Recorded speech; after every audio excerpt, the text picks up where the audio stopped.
The crowd on the pier went silent when she laughed. Not the nervous kind, the cruel kind.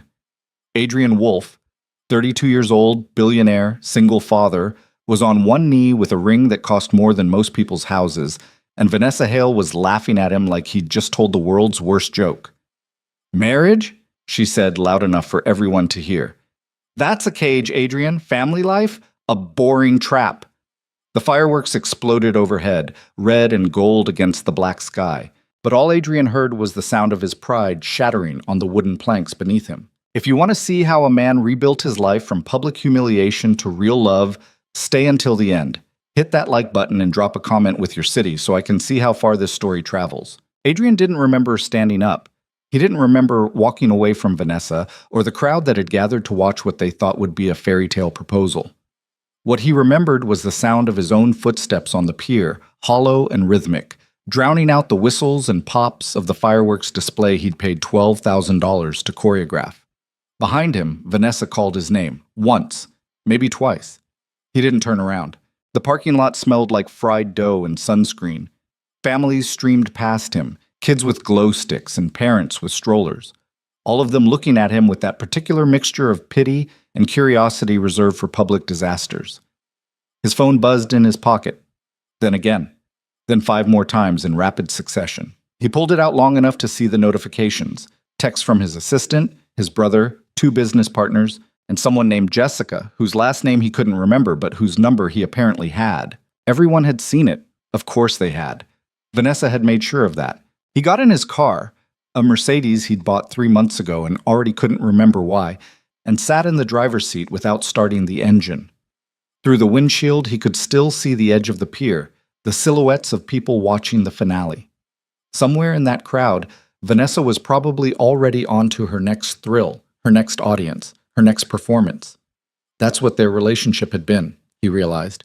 A performance. 2 years of champagne and yacht parties and charity galas, where the charity part was just an excuse to wear expensive clothes and be photographed. His daughter's face appeared in his mind. Lily, 4 years old, asleep right now at his mother's house 20 minutes away, probably curled up with that stuffed elephant she refused to sleep without. What the hell had he been thinking? Adrian started the car and drove. Not to his mother's house, not to his penthouse downtown. He drove to the only place that made sense in that moment, the small house he'd bought 2 years ago in a quiet neighborhood 40 minutes outside the city. The house he'd thought about selling a dozen times because it didn't fit the image. The house Vanessa had visited exactly once and called cute in a tone that meant the opposite. It was almost midnight when he pulled into the driveway. The neighbors' houses were dark except for the occasional porch light. He sat in the car for another 10 minutes, then went inside. The house smelled like the lemon cleaning spray his housekeeper used. Everything was exactly where it had been the last time he'd visited 3 weeks ago. He walked through the living room, the kitchen, the hallway with the 5 photographs he'd hung himself, all of them pictures of Lily at various ages, none of them professional, all of them slightly crooked. He ended up in the bedroom, sitting on the edge of the bed he'd slept in maybe 10 times total. His phone was still buzzing. He turned it off without looking at it. The thing about humiliation, Adrian thought, was that it clarified things, stripped away the noise, made you look at what was actually there instead of what you'd convinced yourself was there. What was there, in his case, was a 40-hour work week that had somehow become 80 hours. A social calendar managed by an assistant who scheduled his life in 15-minute increments. A rotation of restaurants where he knew the owners by name and they knew his drink order, and neither of those facts meant anything. A relationship with a woman who thought commitment was something that happened to other people, boring people, trapped people, people without vision. And Lily. Always Lily. Waiting for him to show up. Waiting for him to be present instead of just there. Waiting for him to build something that looked like a life instead of an itinerary. He'd proposed to Vanessa because some part of him, the part that still remembered who he'd been before the money, before the company, before the investors and the board meetings and the features in business magazines, had wanted to believe he could have both. The empire and the family. The success and the simplicity. The woman who made him feel alive and the stability his daughter needed. But Vanessa had been right about one thing. Marriage would have been a cage. Not for her, for him. He would have spent the rest of his life trying to keep up with someone who was always running toward the next thing, the next adventure, the next crowd to perform for. He lay back on the bed and stared at the ceiling. Somewhere in the city, fireworks were still going off. He could hear them faintly through the closed windows, distant thunder that meant nothing. By the time the sun came up, he'd made his decision. Adrian called Vanessa at 7 in the morning. She answered on the fourth ring, her voice thick with sleep or maybe something else. Adrian, Jesus, what time is it? We're done, he said. Silence on the other end. Then a laugh, smaller than the one on the pier, but just as sharp. Because I didn't say yes? Come on. You knew what this was. I did, Adrian said. That's the problem. So what? You're going to find some nice girl who wants to play house? Bake cookies and carpool and all that suburban nightmare bullshit? Maybe. You'll be bored in 6 months and... Maybe, Adrian said again, but I'd rather be bored than empty. He hung up before she could respond. Then he turned his phone back off, drove to his mother's house, and picked up his daughter. Lily was eating cereal at the kitchen table when he walked in. She looked up at him with those wide brown eyes that always made his chest tight, milk on her upper lip, and said, Did Vanessa say yes? His mother, standing at the counter with a cup of coffee, gave him a look that said she already knew the answer. Adrian sat down next to Lily and wiped the milk off her face with his thumb. No, sweetheart. She didn't. Oh. Lily went back to her cereal, apparently unbothered. Can we go to the park? Yeah, Adrian said. We can go to the park. His mother followed him outside when he carried Lily's overnight bag to the car. You okay? She asked. I'm fine. You don't look fine. Adrian opened the car door and tossed the bag in the back seat. I proposed to the wrong person for the wrong reasons. Now I'm fixing it. His mother crossed her arms. She was 63, sharp as ever, and had exactly 0 patience for his bullshit. And what are the right reasons? I don't know yet, Adrian admitted, but I know what they're not. She studied him for a long moment, then nodded. Good. That's a start. Bombs. The next 3 months were the quietest of Adrian's adult life. He didn't date. Didn't go to parties, didn't accept invitations to galas or benefits or networking events where everyone asked about Vanessa, and he had to smile and say they'd gone their separate ways. Instead, he worked. Not the performative kind of work where the point was to be seen working, but actual work. The kind that required focus and solved problems and moved the needle on things that mattered. His company had been profitable for years. Software solutions for mid-sized businesses. Nothing sexy, nothing revolutionary, just solid technology that worked and made people's lives easier.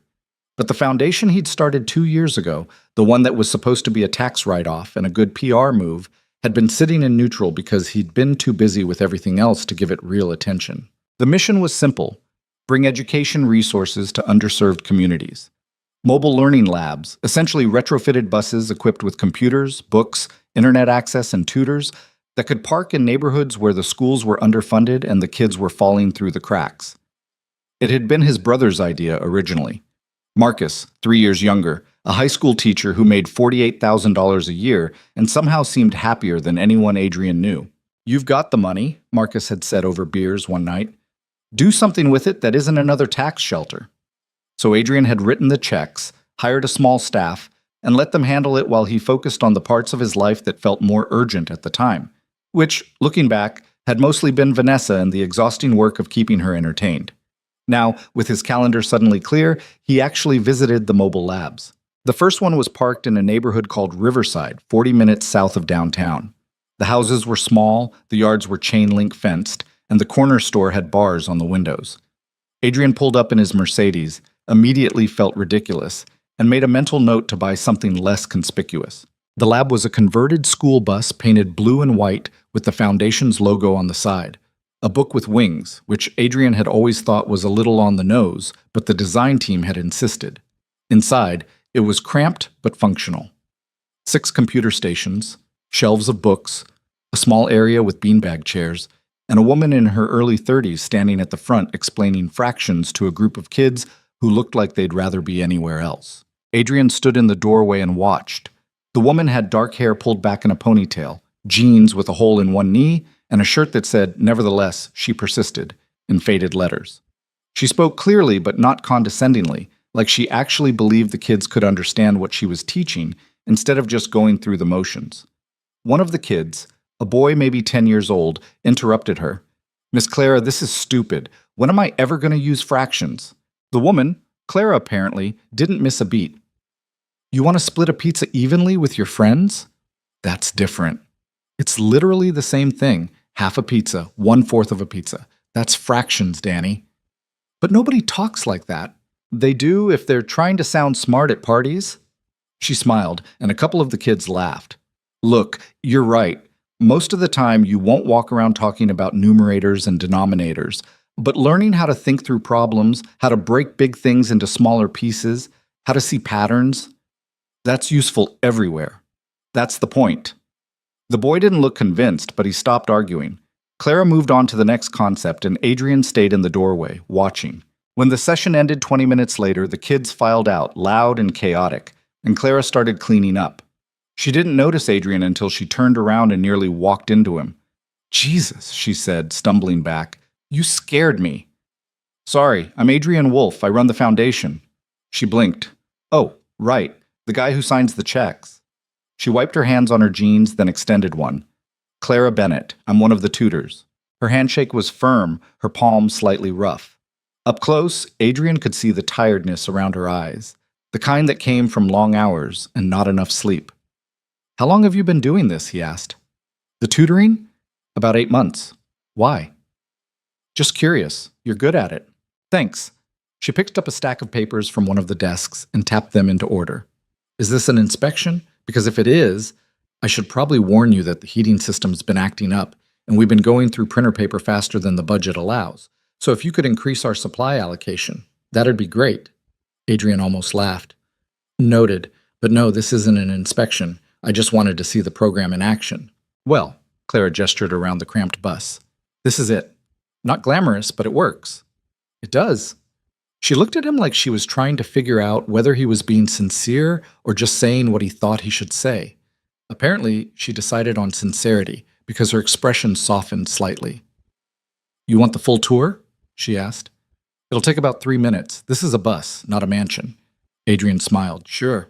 Clara walked him through the setup, showed him the computer stations, explained how they managed scheduling so kids from different grade levels could rotate through, pointed out the bookshelf they'd organized by reading level. She talked quickly, efficiently, like someone used to explaining things to people who didn't have a lot of time. We've been trying to get permission to park in more neighborhoods, she said, but the city's slow with approvals. And some areas don't want us because they think we're implying their schools aren't good enough, which, I mean, we kind of are, but you can't say that out loud. What would help? Adrian asked. Clara laughed. Money. Always money. More buses, more staff, more supplies, better outreach so parents know we're here. Maybe some kind of partnership with the schools so it doesn't feel like we're competing with them. She paused. But honestly, the biggest thing would be consistency. Kids need to know we're going to be here, same time, same place, every week. The second we become unreliable, we lose them. Adrian pulled out his phone and made a note. Okay? Okay, what? Okay. I'll work on it. Clara stared at him. Just like that? Just like that. She didn't say anything for a moment. Then, you're serious. Why wouldn't I be? Because most rich guys who start foundations do it for the tax break and the photo op, not because they actually care. Adrian slipped his phone back into his pocket. I'm not most rich guys. We'll see, Clara said, but she was smiling when she said it. Adrian started visiting the mobile labs every week, sometimes twice a week. He told himself it was because he needed to understand the program better if he was going to expand it, which was true. But it was also true that the work felt different than anything else he'd been doing. It felt real. Clara was at most of the sessions he attended. She worked 3 days a week at the foundation and picked up shifts at a grocery store the other 4 days to make rent. She lived in a 1-bedroom apartment with her younger brother, a high school senior who was trying to get a scholarship to college. Her parents had died in a car accident when she was 22, and she'd been raising her brother ever since. Adrian learned all of this over the course of several weeks, in fragments, during the moments between tutoring sessions when Clara would answer his questions without making it sound like a sob story. Why teaching? He asked once. They were sitting in the bus after hours, waiting for a repair guy to show up and fix the heating system. Clara had her feet propped up on one of the desks, a notebook in her lap where she was sketching out lesson plans. Because it's the only thing that actually changes anything, she said without looking up. You can throw money at poverty all day long, but if you don't give people the tools to climb out of it themselves, nothing sticks. Education sticks. That's optimistic. That's realistic. She glanced at him. You think I'm naive? I think you believe in something. And you don't? Adrian considered that. I believe in systems, structures, things you can measure and predict. That's sad. It's practical. Clara went back to her notebook. You can be both, you know. Practical and hopeful. They're not mutually exclusive. The repair guy showed up before Adrian could respond, but the conversation stuck with him. A thug. It was mid-October when Adrian invited Clara to his office downtown. He'd been working on a proposal to expand the mobile lab program, more buses, more neighborhoods, partnerships with local schools and community centers, and he wanted her input before presenting it to the board. Clara showed up 20 minutes late, slightly out of breath, still wearing her grocery store uniform. Sorry, she said, dropping into the chair across from his desk. My shift ran long, and then the train was delayed, and I didn't have time to change. It's fine. Adrian slid a folder across the desk. Here's what I'm thinking. She opened the folder and started reading. Adrian watched her face as she scanned the pages. Watched the way her eyebrows pulled together when she was concentrating. The way she chewed on her lower lip when she found something she disagreed with. This is ambitious, she said finally. Too ambitious? No, just ambitious. She looked up at him. You really think the board will approve this? If I present it the right way, yes. And what's the right way? Show them the impact, the data, the return on investment. Clara set the folder down. You can't measure everything in ROI, Adrian. You can if you want people to fund it. She shook her head, but she was smiling. You're such a businessman. That's not an insult, is it? It's an observation. They spent the next hour going through the proposal line by line. Clara pushed back on some of his assumptions, suggested changes, pointed out gaps he hadn't considered. She was smart, sharper than half the people he paid 6 figures to advise him, and she didn't soften her opinions to make him feel better. By the time they finished, it was almost 8. The office was mostly empty, just the hum of the HVAC system and the distant sound of a cleaning crew vacuuming somewhere on another floor. You hungry? Adrian asked. Clara hesitated. I should get home. My brother's probably wondering where I am. Text him. Tell him you're working. Adrian stood up and grabbed his jacket. Come on, my treat. They ended up at a diner 2 blocks from his office, the kind of place with cracked vinyl booths and a laminated menu that hadn't changed in 20 years. Clara ordered a burger and fries. Adrian ordered coffee and a slice of pie he didn't eat. You do this a lot? Clara asked, biting into her burger. Eat at diners? Take your employees to dinner. You're not my employee, you're a contractor. Same thing. Not really. Clara rolled her eyes. Okay, fine. Do you take your contractors to dinner a lot? No, Adrian admitted. You're the first. Should I be flattered or concerned? Flattered? Definitely flattered. She laughed, and something in Adrian's chest loosened. He hadn't realized how tense he'd been until that moment.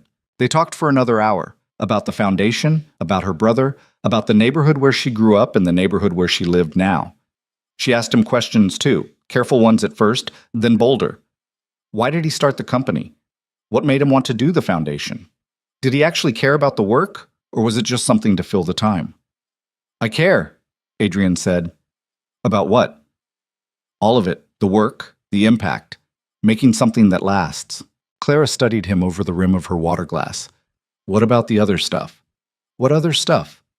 The stuff that makes you happy, not successful. Happy. Adrian didn't have an answer for that. Or maybe he did, but he wasn't ready to say it out loud yet.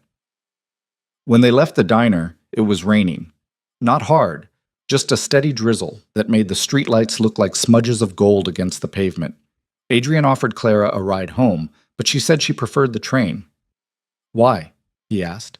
Because if I get into your fancy car, I'm going to start thinking of you as the guy with the fancy car instead of the guy who's actually trying to do something good. Can I be both? Sure, but I like the second version better. She walked away before he could respond. her hands shoved in her jacket pockets, her breath visible in the cold air. Adrian stood there for a long time, watching her disappear into the crowd, the rain soaking through his jacket, and thought about what happiness might actually look like. Worse. The board approved the expansion in November. Adrian didn't tell Clara until after the vote, and when he did, she hugged him without thinking, then immediately pulled back, embarrassed.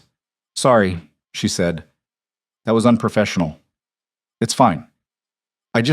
This is huge. You know that, right?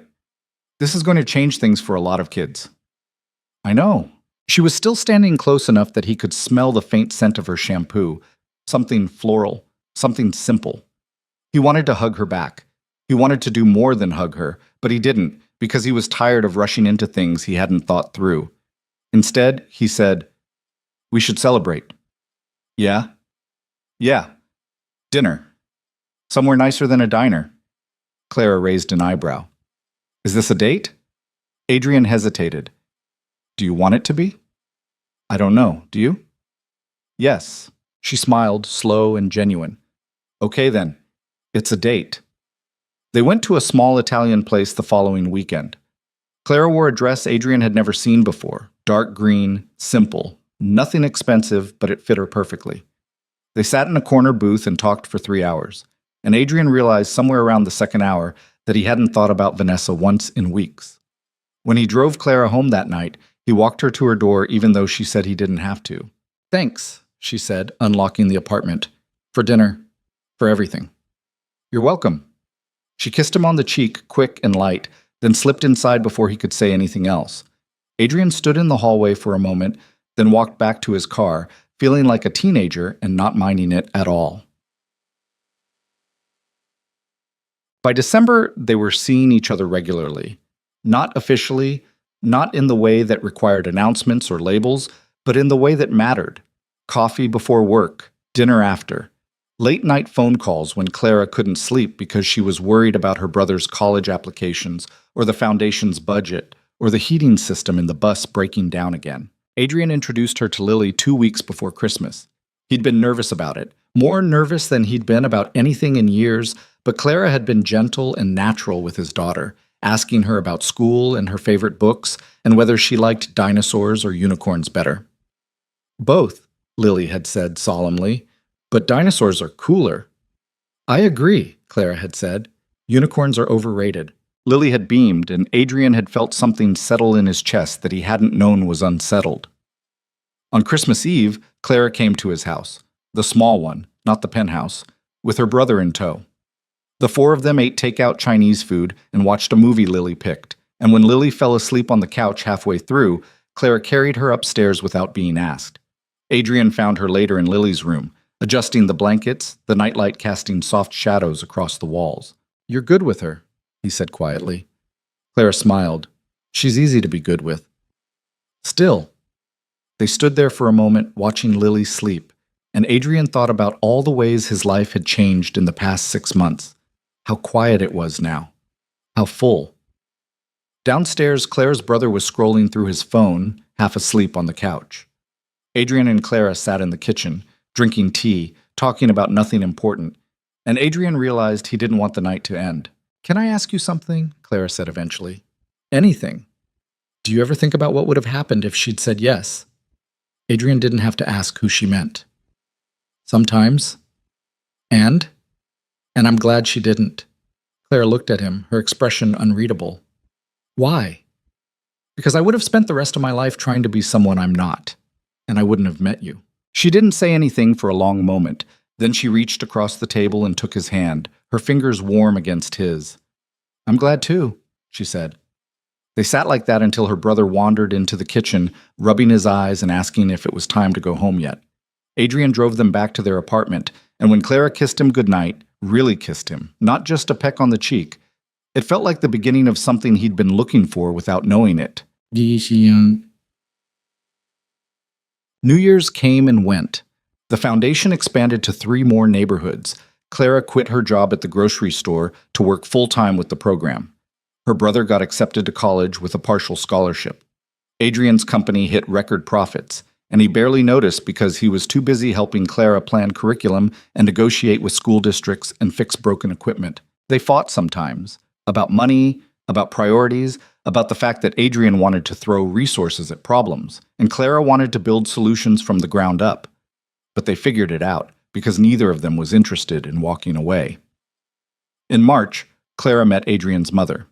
They got along immediately, which Adrian had known they would, but was still relieved to confirm. His mother pulled him aside while Clara was in the bathroom and said, "This one's different." "I know. Don't screw it up." "I won't." In April, Adrian brought up the idea of Clara and her brother moving in. Not to the penthouse, to the house. The small one. The one that was starting to feel like home. Clara said she'd think about it. 2 weeks later, she said yes. They moved in over a weekend, and it was chaotic and messy and nothing like the life Adrian had imagined for himself a year ago. But it was better. It was real. One night in May, they were assembling furniture in the living room. A bookshelf Clara had insisted on buying, even though Adrian had pointed out they already had 3. When she said, out of nowhere, "Do you want more kids?" Adrian looked up from the instruction manual. "What?" "Kids. Do you want more?" "With me, I mean." "Eventually." He set down the screwdriver. "Are you asking because you want them, or because you're trying to figure out if I want them?" "Both." "Then yes, I want them, if you do." Clara nodded slowly. "Okay. Okay. Okay." They went back to assembling the bookshelf, and Adrian thought about how simple it was, the way she'd asked. No performance, no pressure, just a question and an answer, and the quiet understanding that they were building something together. Later that night, after her brother had gone to bed and Lily was asleep upstairs, Adrian and Clara sat on the back porch, the air warm and thick with the smell of cut grass. "I'm going to ask you to marry me," Adrian said. Clara turned to look at him. "When?" "Soon, but I wanted to tell you first, so it's not a surprise." "You're telling me you're going to propose before you propose?" "Yes," she laughed. "That's very you." "Is that okay?" "It's perfect." He kissed her then, slow and unhurried, and thought about fireworks and how they were beautiful, but they didn't last. This, what he had with Clara, would last. He was sure of it. 3 months later, in his backyard, with Lily holding the ring box and Clara's brother standing off to the side trying not to cry, Adrian asked Clara to marry him. She said yes. There were no fireworks, no crowd, just family, string lights hung between the trees, and the absolute certainty that he'd finally gotten it right. The wedding happened in September, small and deliberate, in the backyard of the house that had become theirs. 60 people.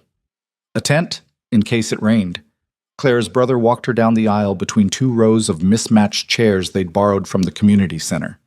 Lily was the flower girl and took the job so seriously she counted each petal as she dropped it, which meant the ceremony started 15 minutes late and nobody cared. Adrian's mother cried. Clara's brother cried. Even Marcus, Adrian's brother, got a little misty during the vows, though he denied it later. Vanessa didn't come. Adrian hadn't invited her. He'd thought about it for approximately 10 seconds, decided it would be performative and weird, and moved on. She sent a card anyway, unsigned, with a generic congratulations message printed inside. Clara found it mixed in with the other cards and held it up. "Is this from her?" she asked. Adrian glanced at it. "Probably." "You okay?" "I'm fine." Clara tossed the card in the recycling bin without another word, and that was the end of it. The reception was loud and chaotic. Someone's kid knocked over a chair. The caterer ran out of wine halfway through dinner, and Adrian's assistant had to make an emergency run to the liquor store.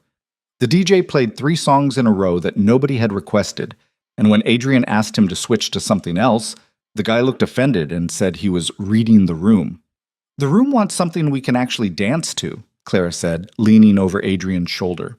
The DJ, clearly not interested in arguing with the bride, switched to an old Motown track, and Clara pulled Adrian onto the makeshift dance floor they'd set up on the lawn. Adrian wasn't a good dancer. He knew this. Clara knew this. Everyone watching knew this. But Clara didn't care, and after a while, neither did he. They swayed and turned and stepped on each other's feet, and it was perfect in the way things are perfect when you stop trying to control them. Later, when most of the guests had left and Lily had fallen asleep on a pile of coats inside the house, Adrian and Clara sat on the porch steps, her head on his shoulder, his jacket draped over her bare arms. "This was good," Clara said quietly. "Yeah?" "Yeah." She tilted her head to look at him. You happy? Very. Me too.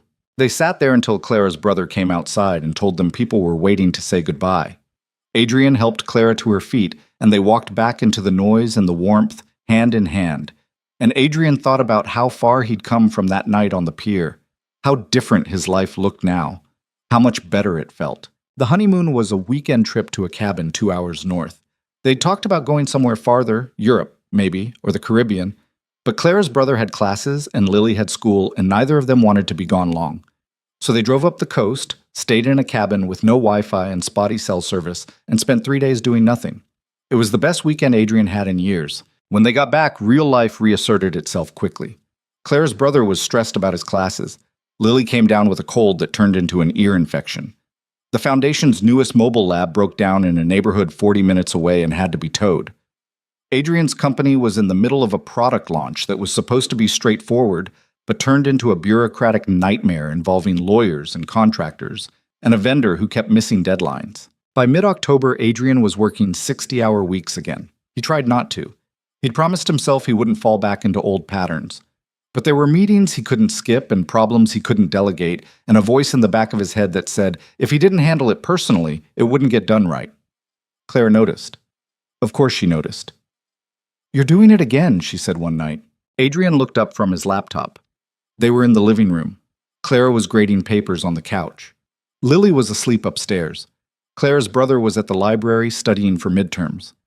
Doing what? Adrian asked. Working like the world's going to end if you stop. I'm not. You are. Clara set her pen down. You've been home for 2 hours and you haven't looked up from that screen once. There's a lot going on right now. There's always a lot going on. Adrian closed the laptop. What do you want me to do?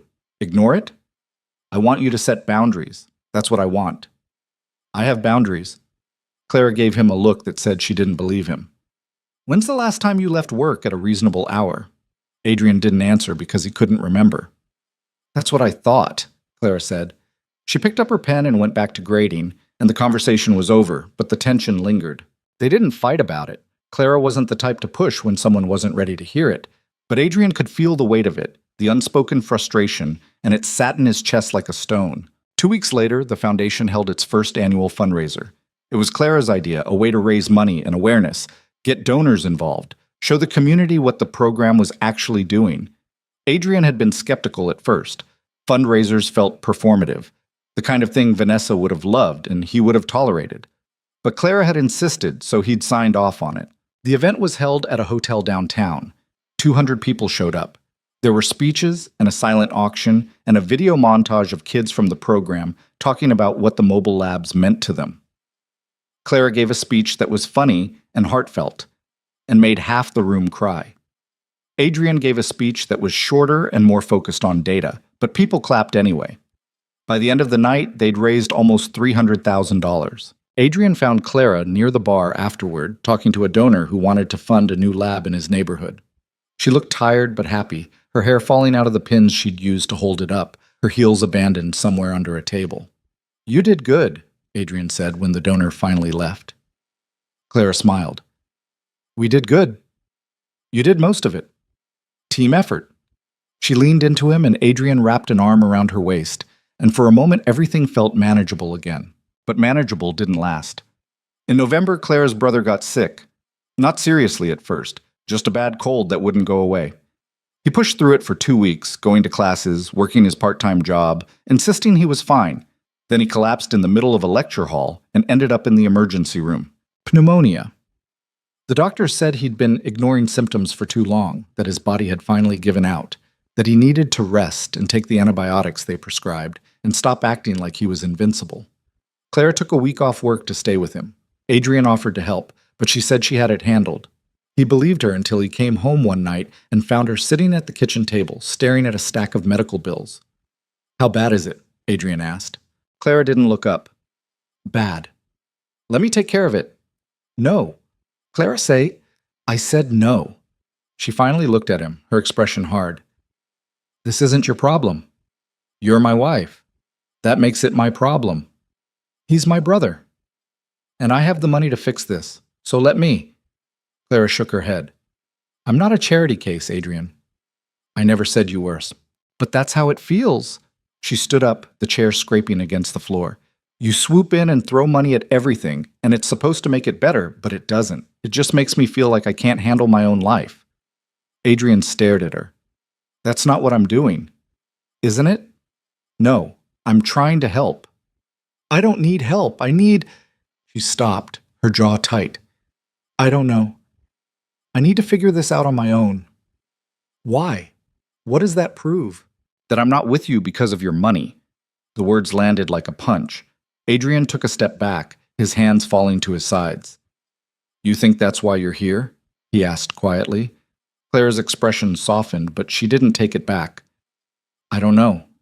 Sometimes I wonder. Then you don't know me at all.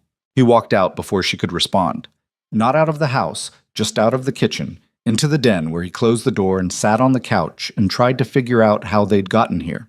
They didn't talk about it that night. Clara slept in their bedroom. Adrian slept on the couch. In the morning, she was gone before he woke up, already at the hospital with her brother. The fight, or whatever it was, hung over them for days.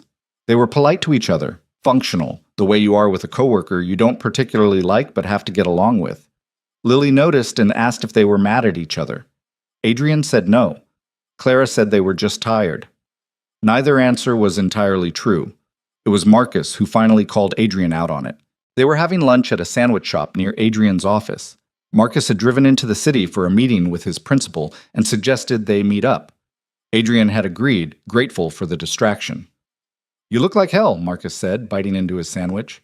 Thanks. What's going on? Adrian picked at his food. Claire and I had a fight. About what? Money. Her brother's medical bills. She won't let me help. Marcus nodded slowly. And you don't understand why. No, I don't. I have the money. She needs the money. It's not complicated. It is to her. Adrian looked up. Why? Because she spent the last 8 years taking care of herself and her brother without anyone's help. That's her identity. You coming in and fixing everything with a checkbook undermines that. That's ridiculous. Is it? Marcus took another bite, chewed, swallowed. Think about it from her perspective. She's been independent her whole adult life. Then she marries you and suddenly you're trying to solve all her problems. How's that supposed to make her feel? Like I care about her? Like she's a project. Adrian set his sandwich down. I don't think of her as a project. I know you don't. But she doesn't know that. Not when you're throwing money at things without asking if that's what she actually wants. Adrian leaned back in his chair, staring at the ceiling. So what am I supposed to do? Just let her struggle? No, you're supposed to ask her what she needs instead of assuming you know. It was simple advice, obvious even, but Adrian hadn't done it. That night he came home early. Clara was in the kitchen making dinner. Lily was at the table drawing. Clara's brother was upstairs resting. The house smelled like garlic and something tomato-based. Can we talk? Adrian asked. Clara glanced at him, then at Lily. After dinner. Okay. They ate in near silence. Lily filled the gaps with a long story about something that happened at school involving a hamster and a fire drill. Adrian barely heard it. Clara nodded at the right moments, but her mind was clearly somewhere else. After dinner, Clara sent Lily upstairs to play and turned to Adrian. What do you want to talk about? She asked. The fight, the money, all of it. Clara crossed her arms. Okay. Adrian took a breath. I'm sorry. I shouldn't have pushed. I should have asked what you needed instead of assuming. She didn't say anything for a moment. Then, I'm sorry too. I shouldn't have said that thing about not knowing why I'm with you. That wasn't fair. Was it true? No. She looked at him, her eyes steady. I'm with you because I love you. Not because of your money, but sometimes it's hard to separate the two when you keep using money to fix things. I'm not trying to fix you. I know, but it feels like it sometimes. Adrian nodded. So what do you need from me? Clara thought about it. I need you to let me handle some things on my own, even if it's hard, even if you could make it easier. I need to know I can still do that. Okay. Okay? Okay. I'll back off. She studied him, then walked over and wrapped her arms around him. Adrian held her, his chin resting on the top of her head, and thought about how marriage was harder than he'd expected. Not bad, just harder, because it required listening and adjusting and not assuming you had all the answers. Clara pulled back slightly. For what it's worth, I might need help with the bills. Adrian smiled. Yeah? Yeah, but I want to pay you back. You don't have to. I want to, Clara interrupted. It's important to me. Okay, we'll figure it out. They stood there for another moment, holding each other in the kitchen, and Adrian thought about how they were learning to do this, to be married, to be a team. It wasn't smooth, and it wasn't perfect, but it was real. December came, and with it the end-of-year chaos. The foundation was planning for the new year, which meant budgets and grant applications and meetings with potential donors. Adrian's company was closing out Q4, which meant reports and projections, and the annual board meeting where everyone pretended to care about long-term strategy while really just wanting to know about bonuses. Clara's brother recovered fully and went back to school. The medical bills got paid, half by Adrian, half through a payment plan Clara set up herself. They didn't fight about it again. Lily's kindergarten held a winter concert. All the kids dressed up in red and green and sang off key versions of holiday songs while parents recorded it on their phones. Adrian and Clara sat in the back row, holding hands, and when Lily spotted them in the crowd and waved so enthusiastically she nearly fell off the riser, they both waved back. On Christmas morning, they woke up to Lily jumping on their bed at 6 a.m, demanding they come see what was under the tree. Clara groaned and buried her face in the pillow. Adrian laughed and scooped Lily up and carried her back to her room, promising they'd open presents after breakfast. But I'm not hungry, Lily protested. You will be after you eat. That doesn't make sense. Life doesn't make sense, kid. You'll figure that out eventually. They made pancakes. Clara cooked, Adrian supervised. Lily mostly just got in the way, but was too excited to care. Clara's brother showed up around 8, carrying a bag of gifts he'd wrapped himself. The paper creased and the tape excessive, but the effort genuine. They opened presents in the living room. Lily got too many toys and not enough practical things, which Adrian's mother had warned him about, but he'd ignored. Clara got a necklace Adrian had spent too much money on, and a framed photo of the three of them that Clara's brother had taken at the wedding. Clara's brother got a new laptop because his old one had finally died, and he cried a little when he opened it, which made Clara cry, which made Lily ask why everyone was sad. We're not sad, Clara said, wiping her eyes. We're happy. Then why are you crying? Because sometimes happy looks like sad. Lily frowned, clearly unconvinced, but went back to her toys. Adrian got a watch from Clara, simple and classic, with an engraving on the back that said, "You're late." He laughed when he saw it. Am I? He asked. Always, Clara said, but I love you anyway. That afternoon, they drove to Adrian's mother's house for dinner. The whole family was there. Marcus and his wife, a couple of cousins, Adrian's aunt, who talked too much, and his uncle, who talked too little. It was loud and crowded and overwhelming, and at one point Adrian stepped outside just to breathe. Clara found him on the back porch 10 minutes later. You okay? She asked. Yeah, just needed a minute. She sat down next to him on the steps. Your family's intense. That's one word for it. I like them, though. Yeah? Yeah, they're loud and chaotic, and they ask too many personal questions, but they care. You can tell. Adrian smiled. That's a nice way of putting it. They sat in silence for a while, watching the sun dip lower in the sky, the air cold enough to see their breath. Can I ask you something? Clara said eventually. Always. Do you ever regret it? Marrying me instead of someone like Vanessa? Adrian turned to look at her. Where's this coming from? I don't know. I've just been thinking about it. You could have had someone glamorous and exciting, someone who fit your world better. You fit my world perfectly. You know what I mean. Adrian took her hand. I don't regret it. Not for a second. Vanessa was exciting, sure. But exciting gets exhausting. You're steady. In the best way. You make me feel like I can breathe. Clara smiled, but it didn't quite reach her eyes. I'm boring. You're not boring. You're real. Same thing. It's not. Adrian squeezed her hand. Vanessa was a performance. You're the actual show. And I'll take the actual show every time. Clara leaned her head on his shoulder. You're good with words when you want to be. I have my moments. They went back inside a few minutes later, back into the noise and the warmth and the chaos of family, and Adrian realized, somewhere between dessert and Lily falling asleep on the couch, that this was what he'd been looking for all along, Not perfection, not excitement, just this: the mess and the love and the ordinary magic of people showing up for each other. In January, the foundation launched 2 new mobile labs. The rollout was smoother than Adrian expected, mostly, because Clara had planned every detail down to the minute. She was good at that, seeing the big picture and the small pieces at the same time, making sure nothing fell through the cracks. The new labs were in neighborhoods that had been asking for resources for years. The response was immediate and overwhelming. Parents showed up with their kids, teachers stopped by to see what the program offered, local businesses donated supplies. It was everything Adrian had hoped for, and more. Clara was there for both launches, talking to parents, helping kids log into computers, explaining the program to anyone who asked. She looked tired but happy, the kind of tired that comes from work that actually matters. "This is good," she said to Adrian during a quiet moment between sessions. "It is. We're doing something real here." "We are." She smiled, and Adrian felt that same tightness in his chest he'd felt the first time he watched her teach.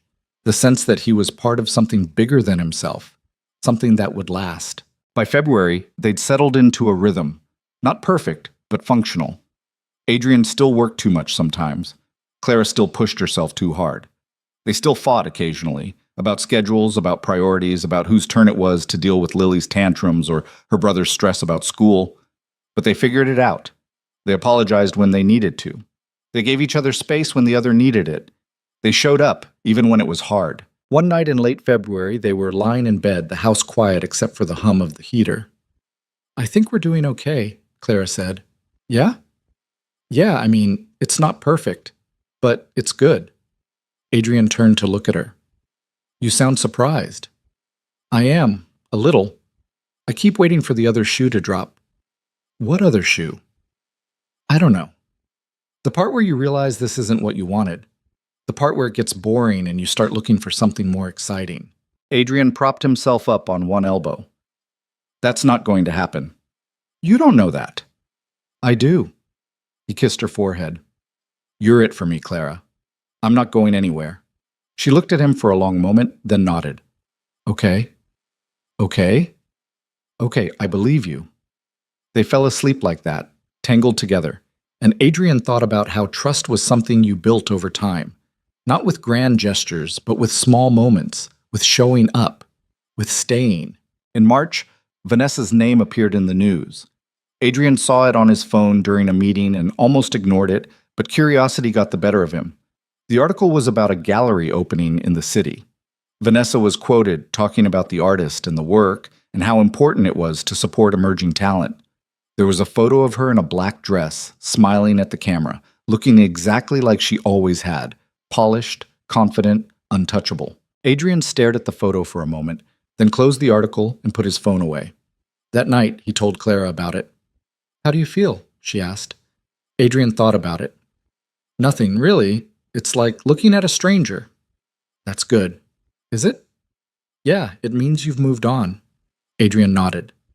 "I have." Clara kissed him, and they didn't talk about Vanessa again. By April, the foundation had expanded to 6 neighborhoods. The waiting list for tutoring sessions was months long. Clara hired 2 more staff members and started training volunteers. Adrian secured additional funding from donors who'd been at the fundraiser and wanted to stay involved. It was working, all of it. The foundation, the marriage, the life they were building together. One afternoon, Clara came home and found Adrian assembling a crib in the spare bedroom. "What are you doing?" she asked. Adrian looked up. "Building a crib?" "I can see that. Why?" "Because we're going to need one." Clara stared at him. "Adrian, I know we said we'd wait, but I've been thinking and I don't want to wait anymore. I want this. With you. Now." Clara crossed her arms. "You can't just decide that on your own." "I'm not deciding on my own. I'm asking." "By building a crib?" "By starting the conversation." Clara shook her head, but she was smiling. "You're ridiculous." "Is that a yes?" "It's a maybe, a strong maybe." Adrian grinned. "I'll take it." They talked about it over the next few weeks, not in one big conversation, but in fragments. Over dinner, during walks, late at night when they couldn't sleep. Clara had concerns about money, about time, about whether they were ready. Adrian had concerns too, but his were different. He wanted to make sure Clara wanted this for herself, not just because he did. In the end, they decided to try. Not with pressure or timelines, just with the understanding that if it happened, it happened. And in early June, it happened. Clara took the test on a Saturday morning while Adrian was making breakfast. She came downstairs 10 minutes later, holding the stick, her face unreadable. "Well?" Adrian asked. Clara handed him the test. 2 lines. Adrian stared at it, then at her, then back at the test. "We're pregnant," Clara said. "We're pregnant," Adrian repeated. Count.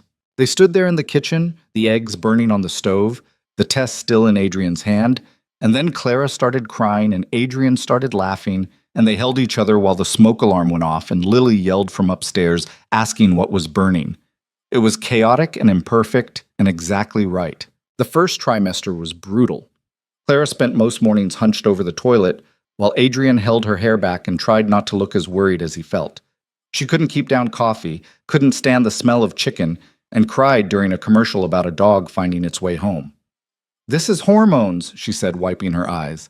"I know it's hormones, but I can't stop." Adrian handed her a tissue. "You don't have to stop." "I'm being ridiculous." "You're pregnant. You're allowed to be ridiculous." Lily took the news better than Adrian expected.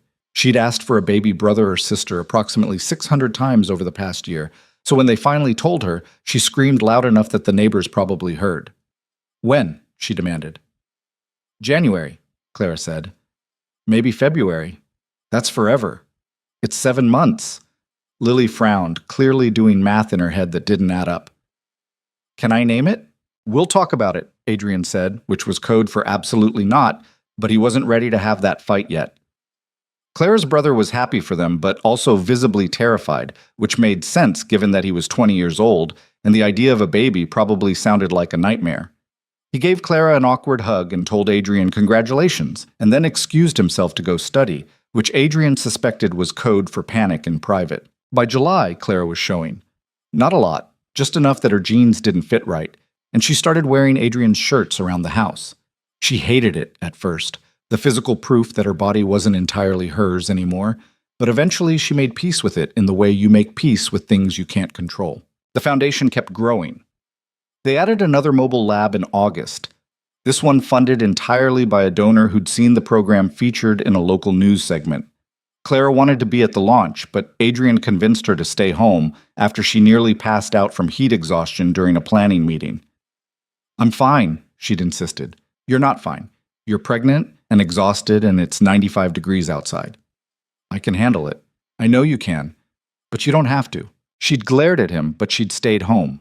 Adrian went to the launch alone, cut the ribbon, gave a short speech about community and opportunity, and thought about Clara the entire time. About how much of this program was hers, about how she'd built it from the ground up while he'd just written checks. He told her that when he got home. "You did more than write checks," Clara said. She was lying on the couch with her feet propped up, a book open on her stomach.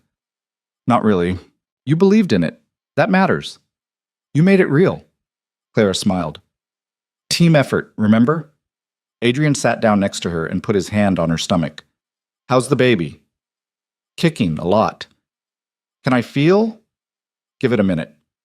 They sat there in silence, Adrian's hand warm against her shirt, waiting. And then he felt it, a small, distinct push against his palm. "Was that?" "Yeah," Clara said. That was it. Adrian felt something crack open in his chest, something he didn't have words for. He'd been through this before with Lily, but somehow it felt different this time. Maybe because he was older, maybe because he was more present. Maybe because he'd learned that nothing about parenthood was guaranteed, and every small moment like this was a gift. "You're going to be a dad again," Clara said quietly. "I know."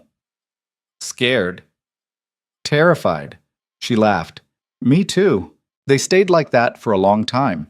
Adrian's hand on her stomach, the baby moving beneath it. And Adrian thought about how much his life had changed in 2 years. How unrecognizable it was from the life he'd been living when he proposed to Vanessa on that pier. How much better it was now, even when it was hard. Especially when it was hard. In September, they found out they were having a boy.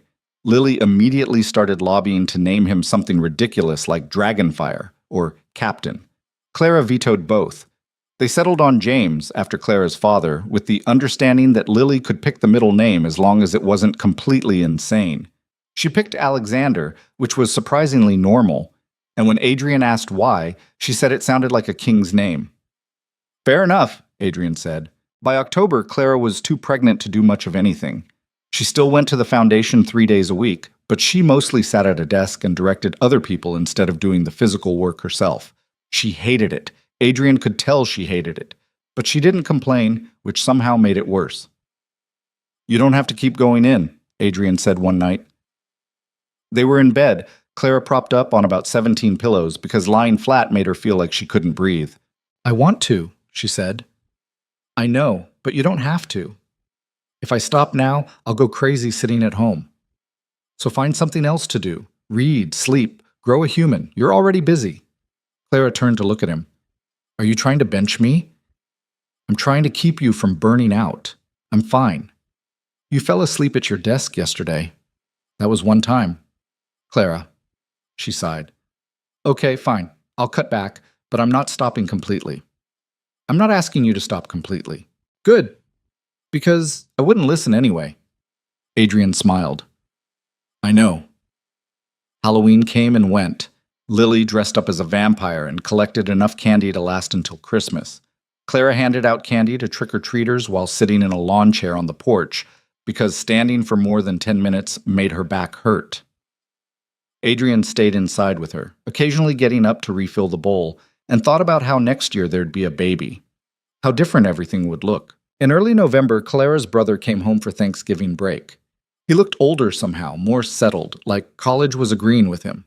He helped Adrian set up extra chairs in the dining room for the dinner they were hosting and asked questions about the baby that made it clear he'd been reading parenting books in secret. You don't have to do that, Clara said when he asked about sleep schedules. I want to help. You're in college. You should be focused on school. I can do both. Clara hugged him, which was awkward because her stomach was in the way, and Adrian saw her wipe her eyes when she pulled back. Thanksgiving dinner was chaos. Adrian's mother brought too much food. Marcus brought his kids, who immediately taught Lily a card game that involved a lot of yelling. Clara's brother spent most of the meal trying to explain his philosophy class to Adrian's uncle, who kept interrupting to say that philosophy was useless. It's not useless, Clara's brother said patiently. It teaches you how to think. You don't need a class to teach you how to think. Apparently, some people do. Adrian kicked him under the table before the conversation could escalate. Clara laughed so hard she had to excuse herself to the bathroom. After dinner, when most of the guests had left and the kitchen was a disaster zone of dirty dishes and leftover containers, Adrian found Clara sitting on the back porch. It was cold out, too cold to be sitting outside without a jacket, but she didn't seem to notice. You okay? Adrian asked, sitting down next to her. Yeah, just needed air. You want me to leave you alone? No, stay. They sat in silence for a while, watching their breath fog in the cold air. I've been thinking, Clara said eventually. About what? About how lucky we are to have this. All of it. Adrian took her hand. We are lucky. I keep waiting for something to go wrong. Nothing's going to go wrong. You don't know that. I don't, Adrian admitted. But worrying about it won't change anything. Clara leaned her head on his shoulder. I hate that you're right. Get used to it. I'm right a lot. She elbowed him, and they both laughed, and the moment passed. December arrived with the kind of cold that made your bones ache. Clara was 9 months pregnant and miserable. Her feet were swollen, her back hurt constantly, and she couldn't sleep for more than 2 hours at a time without having to get up to pee. This is torture, she said one morning. Adrian, who'd been up with her half the night, just nodded. I know. I can't do this for another month. You might not have to. Baby could come early. Or late. Babies come late all the time. Let's think positive. Clara glared at him. If you tell me to think positive one more time, I'm going to lose it. Adrian wisely said nothing. The foundation's holiday party was scheduled for mid-December. Clara insisted on going even though Adrian thought it was a terrible idea. You're 9 months pregnant, he said. I'm aware. What if you go into labor at the party? Then you'll drive me to the hospital. It's not that complicated. Clara, I'm going, Adrian. This is my event. I planned it. I'm not missing it because I'm pregnant. She went. And she didn't go into labor, thank God, but she did have to sit down every 15 minutes, and by the end of the night, she looked ready to murder someone. Told you, Adrian said on the drive home. Shut up. I'm just saying. I know what you're saying, and I'm telling you to shut up. Adrian shut up. James was born on December 23rd, 3 weeks early, at 2 in the morning. Clara's water broke while they were watching a movie, and Adrian, who prided himself on staying calm under pressure, completely panicked. Okay, he said, standing up so fast he knocked over the bowl of popcorn. Okay, hospital. We need to go to the hospital. Adrian, relax. I am relaxed. You're not. You're freaking out. I'm not freaking out. Clara stood up slowly, holding her stomach. Can you call your mom? Someone needs to stay with Lily. Right, yes, Mom. Adrian pulled out his phone, dropped it, picked it up, and dialed. His mom answered on the second ring. It's time, Adrian said. I'll be there in 20 minutes. Make it 10. Adrian, please. I'll be there in 15. She made it in 12. By the time she arrived, Adrian had the hospital bag in the car, Lily was awake and asking 1,000 questions, and Clara was timing contractions on her phone. You doing okay? Adrian's mom asked Clara. I'm fine. Adrian's the one you should worry about. I'm fine, Adrian said. You look like you're going to throw up. I'm not going to throw up. He didn't throw up, but it was close. The drive to the hospital felt like it took hours, even though it was only 20 minutes. Clara was calm the whole way, breathing through contractions, occasionally squeezing Adrian's hand hard enough to cut off circulation. Adrian, meanwhile, ran 2 red lights and almost rear-ended a truck. Slow down, Clara said. We need to get there. We need to get there alive. Adrian slowed down. They made it to the hospital, got checked in, got moved to a room, and then the waiting started. Labor was long, longer than it had been with Lily. Clara was in pain, the kind of pain that made her grip the bed rails and breathe in short, sharp gasps. Adrian stayed next to her the entire time, holding her hand, getting her ice chips, telling her she was doing great even when she told him to stop talking. I can't do this, she said at one point. You can. I can't. It's too much. You're almost there. You don't know that. I do. She looked at him, her face pale and sweaty, and said, If you're lying to me, I'll never forgive you. I'm not lying. And he wasn't. James was born 40 minutes later at 6:17 in the morning, weighing 7 pounds and screaming loud enough to wake the entire floor. The nurse handed him to Clara, and she cried. Not the loud, messy kind of crying, the quiet kind, the kind that meant something too big for words. Adrian cried too, which he hadn't expected, but there it was. He's perfect, Clara said. He is. You want to hold him? Adrian took James carefully, like he was made of glass, and looked down at his son's tiny, scrunched-up face. He had Clara's nose, Adrian's eyes, and absolutely no idea how much his life was about to change. Hey, buddy, Adrian said quietly. I'm your dad. James stopped crying for exactly 3 seconds, then started up again. Clara laughed. He's not impressed. He will be. Maybe. They stayed in the hospital for 2 days. Adrian barely slept. Clara slept even less. James cried a lot. The nurses came in every few hours to check vitals and offer advice that Adrian forgot immediately. When they finally went home, Lily was waiting at the door, practically vibrating with excitement. Can I see him? She asked. Gently, Adrian said. Lily sat on the couch and Adrian placed James in her arms, keeping his hands close just in case. She stared down at her baby brother with an expression of pure wonder. He's so small, she said. You were that small once. Really? Really? Lily looked up at Adrian. Can I keep him? Adrian smiled. He's not going anywhere. The first few weeks were a blur. James cried constantly. Clara was exhausted. Adrian was exhausted. Lily was simultaneously helpful and completely in the way. Clara's brother came home for winter break and helped when he could, but mostly he just looked terrified every time James started screaming. Is this normal? He asked one night. Unfortunately, Clara said. How do people do this? Very carefully. Adrian's mother came over almost every day, bringing food and offering to take James so Clara could sleep. Clara usually said no, then changed her mind an hour later when James wouldn't stop crying. By mid-January, they'd settled into something resembling a routine. James was still waking up every 2 hours at night, but at least they knew to expect it. Clara was healing, slowly, and had started talking about going back to work part-time in a few months. Lily had adjusted to having a baby brother and now treated him like her personal doll, which was simultaneously sweet and concerning. One night, after James had finally fallen asleep and Lily was in bed and the house was quiet for the first time all day, Adrian and Clara collapsed on the couch. "We survived," Clara said. "Barely." "But we did." Adrian put his arm around her. "How are you feeling?" "Tired, sore, happy." She looked at him. "You?" "Same, minus the sore part." Clara laughed. "Must be nice. I'd trade places with you if I could." "Liar." "Okay, maybe not, but I'd think about it." They sat there in the quiet, and Adrian thought about how different this was from the first time. With Lily, he'd been younger, less prepared, still figuring out who he was. He'd loved her fiercely, but he'd also been terrified in a way he couldn't articulate.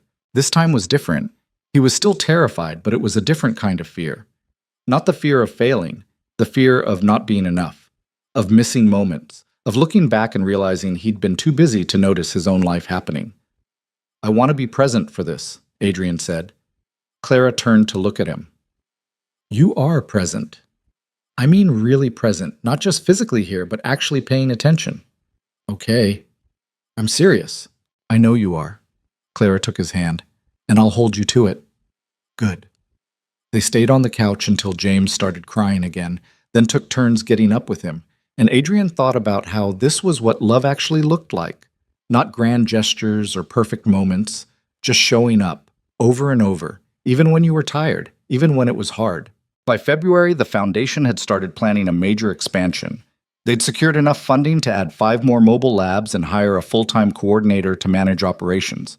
Clara was consulting remotely, video calling into meetings while James napped, offering input on curriculum and outreach strategies. Adrian could tell she missed being there in person, missed the kids and the work and the feeling of making a tangible difference.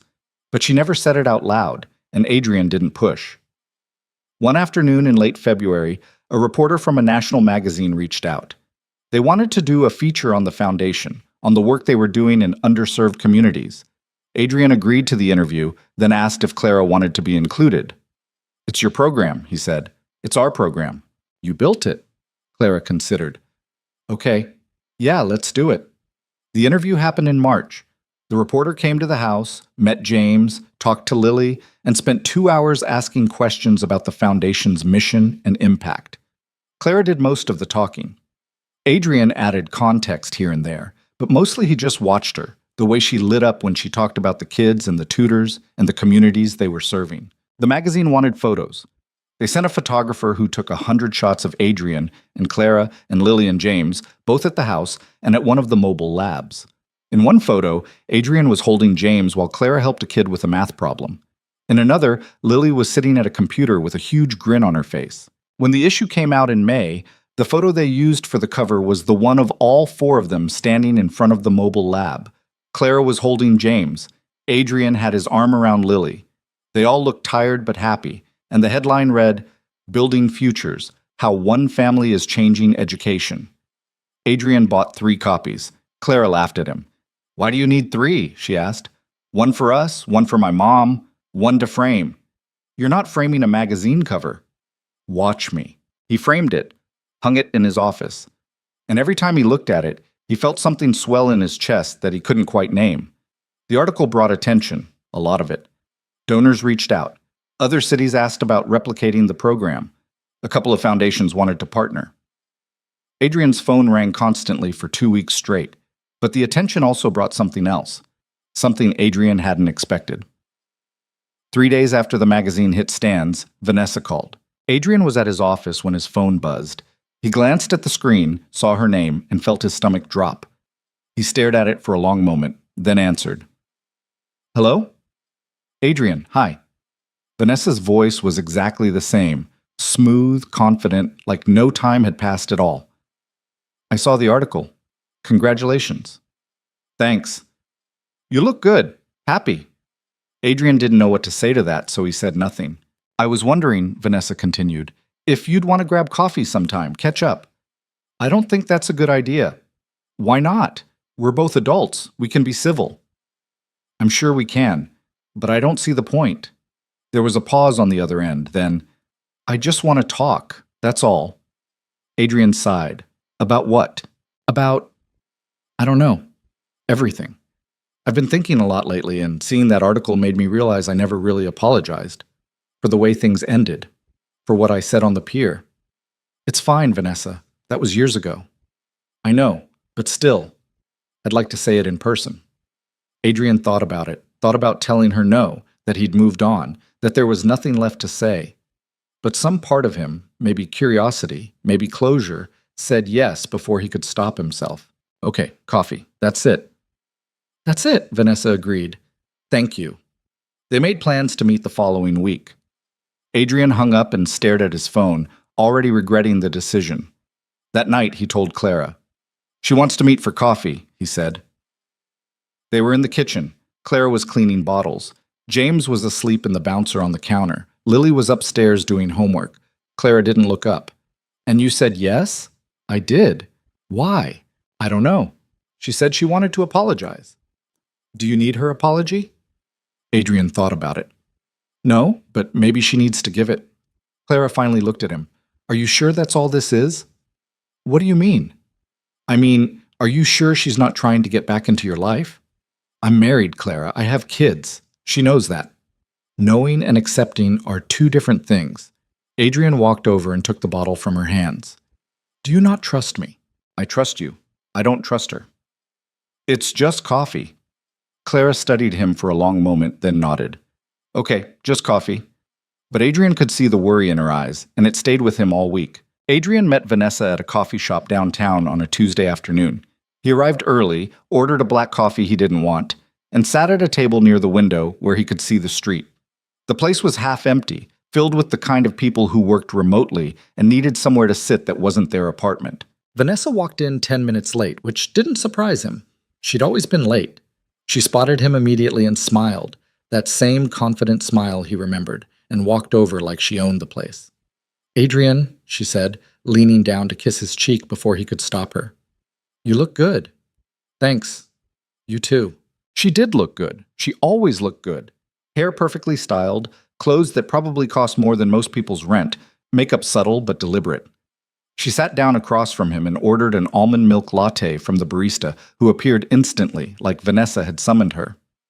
So, Vanessa said once the barista left, how have you been? Good. Busy. I saw the article, the magazine cover. Very impressive. Thanks. You have a son now, James, right? Yeah, James. And you're still with Clara? It wasn't a question, but Adrian answered anyway. I am. Vanessa nodded slowly, her fingers tracing the edge of the menu even though she'd already ordered. She seems nice. In the article, I mean, down to earth. She is. Different from me. Adrian didn't take the bait. Yeah, she is. The barista brought Vanessa's latte. She took a sip, set it down, and looked at Adrian with an expression he couldn't quite read. I wanted to apologize, she said finally, for what happened on the pier, for laughing at you, for saying those things in front of everyone. It's fine. It was a long time ago. It's not fine. I was cruel, and I've regretted it ever since. Adrian studied her face, looking for signs of performance, of the calculated emotion she was so good at. But all he saw was tiredness, the kind that came from carrying something heavy for too long. Why now? He asked. What do you mean? Why apologize now? It's been years. Vanessa looked out the window. Because I saw that photo of you and your family and I realized something. You got everything you wanted. The wife, the kids, the meaningful work. And I'm still, I don't know, chasing something I can't define. You could have those things too. Could I? She looked back at him. I don't know if I'm built for it, Adrian. The settling down part, the ordinary life part. It's not ordinary. You know what I mean? Adrian took a sip of his coffee. It was cold now, bitter. Then why apologize? If you don't regret the choice you made, what are you sorry for? Vanessa was quiet for a moment. I'm sorry for hurting you, for making you feel small. You didn't deserve that. No, I didn't. I was scared, she said quietly. You asking me to marry you meant giving up a version of myself I wasn't ready to let go of. And instead of just saying that, I made you the villain, like you were trying to trap me instead of just loving me. Adrian set his cup down. I did love you. I know. But I loved the idea of you more than the actual you, and you loved the idea of me more than the reality. We were never going to work. Vanessa smiled, sad and small. No, we weren't. They sat in silence for a while. People came and went around them. Someone's phone rang. A chair scraped against the floor. Life continued, indifferent to their conversation. Are you happy? Vanessa asked eventually. Yes. Really happy? Not just content, but actually happy. Adrian thought about Clara, about James sleeping on his chest at 3 in the morning, about Lily teaching him card games she made up on the spot, about the chaos and the noise and the beautiful mess of his life. Really happy, he said. Vanessa nodded. Good. I'm glad. What about you? I'm working on it. She finished her latte. I met someone a few months ago. He's a photographer, travels a lot. We're taking it slow. That's good. He asked me to move in with him. And? And I'm thinking about it, which is progress, I guess. Adrian smiled. It is. They talked for another 20 minutes, small talk mostly, about work and mutual acquaintances and the city changing. It was almost pleasant, almost normal, like they were just two people who used to know each other, catching up over coffee. When Vanessa finally stood to leave, she looked at Adrian for a long moment. Thank you, she said, for meeting me, for listening. You're welcome. And thank you for not hating me. I never hated you, Vanessa. I just moved on. She smiled. I can see that. She left without kissing his cheek this time, just a small wave as she walked out. Adrian watched her go, then sat there for another 10 minutes, finishing his cold coffee and thinking about closure and how strange it was that something that had once felt so important could become so distant. When he got home, Clara was on the floor with James, doing tummy time while Lily read aloud from a book about dinosaurs. She looked up when Adrian walked in. How was it? She asked. Adrian sat down next to her. It was fine. She apologized. We talked. It was fine. Just fine? Yeah, it didn't feel like anything, really, like talking to someone I used to work with. Clara searched his face. And that's okay with you? More than okay. Adrian leaned over and kissed her. I told her I was happy, and I meant it. Clara smiled, and some of the tension Adrian hadn't realized she was carrying seemed to drain away. Good. Lily looked up from her book. Who apologized? Nobody important, Adrian said. Then why did you meet them? Because sometimes you have to let people say what they need to say, even if it doesn't change anything. Lily frowned. That's confusing. Welcome to being an adult, kid. The weeks after that passed in the usual blur of work and diapers and school pickups and foundation meetings. James started sleeping for longer stretches at night, which felt like a miracle. Lily lost her first tooth and put it under her pillow and was devastated when the tooth fairy left her $2 instead of $5. Inflation, Adrian told her. What's inflation? Ask me when you're older. In June, the foundation held its second annual fundraiser. It was bigger this time, 300 people instead of 200, and they raised over $500,000. Clara gave another speech, this one about sustainability and long-term impact, and the crowd gave her a standing ovation. Adrian watched from the side of the room, holding James, and felt that same pride he'd felt at the first fundraiser, the sense that Clara was exactly where she was supposed to be, doing exactly what she was meant to do. After the event, when they were home and James was asleep and Lily was at a sleepover, Adrian and Clara sat on the back porch with a bottle of wine they were too tired to drink. We did it again, Clara said. We did. I'm exhausted. Me too. But it was worth it. It was. Clara leaned her head on Adrian's shoulder. Sometimes I can't believe this is my life. Good can't believe or bad can't believe? Good. Definitely good. She lifted her head to look at him. Do you ever think about what would have happened if you hadn't ended things with Vanessa? Not really. Liar. Adrian smiled. Okay, sometimes, but only to remind myself how lucky I am that she said no. She didn't say no. She laughed. Even better, saved me from making the biggest mistake of my life. Clara kissed him, slow and soft. You're good at this, you know. At what? Saying the right thing. I have good material to work with. They stayed outside until the mosquitoes got bad, then went inside and fell asleep on the couch watching a movie neither of them cared about. And Adrian thought, somewhere in that hazy space between awake and asleep, that this was enough. More than enough. This was everything. By July, the foundation had expanded to 12 neighborhoods. They'd hired a full-time staff of 15 people. The waiting lists were still long, but they were making progress, chipping away at the need one kid at a time. Clara went back to work 3 days a week, bringing James with her on days when Adrian couldn't work from home. She'd set up a small area in the office with a playpen and toys, and James would nap while she worked, occasionally waking up to remind everyone he existed by screaming. "He's got good lungs," one of the tutors said. "Tell me about it," Clara replied. Adrian tried to maintain better boundaries with his work schedule. He left the office by 6 most days, didn't check email after dinner unless it was urgent, spent weekends with his family instead of catching up on things that could wait until Monday. It wasn't perfect. He still slipped sometimes, still got pulled into meetings that ran long or problems that demanded immediate attention. But he was trying, and Clara noticed. "You're doing better," she said one night. They were giving James a bath. Lily was supposedly brushing her teeth but was probably playing with the toothpaste. "Yeah?" Adrian said.